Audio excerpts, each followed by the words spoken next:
Many of these prophets were given books by Allah subhanahu wa ta'ala as a guidance for them and for their people. Some of these books which are mentioned in the glorious Quran are Zabur, that is the Psalms given to Dawood alayhi salam, David, the Torah given to Musa alayhi salam, the Injil or the Gospel given to Prophet Isa alayhi salam, and the glorious Quran given to Prophet Muhammad sallallahu alaihi wasallam.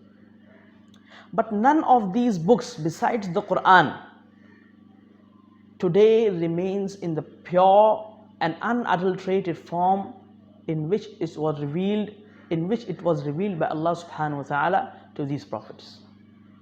In fact, the Jews and the Christians themselves, they accept this fact that the gospel which they have today is not the same gospel or the Injil which was revealed to Isa alayhi salam.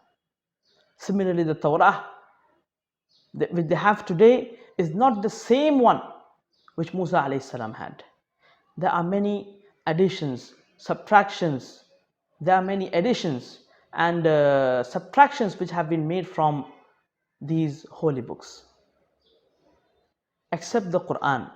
The Quran that we have today before us is the same Quran in its very pure form which was revealed to Prophet Muhammad sallallahu alaihi wasallam 1400 years ago. As Allah subhanahu wa ta'ala says, "Inna nahnu nazzalna dhikra wa inna lahu lahafidhun." It is we who have sent down this Quran and we shall safeguard it.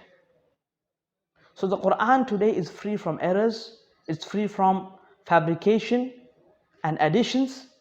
As for the other books which were revealed by Allah subhanahu wa ta'ala, many changes have been made by the followers of the same religion in these books and accepted by them as well, that these books are not in the very pure form in which they were revealed.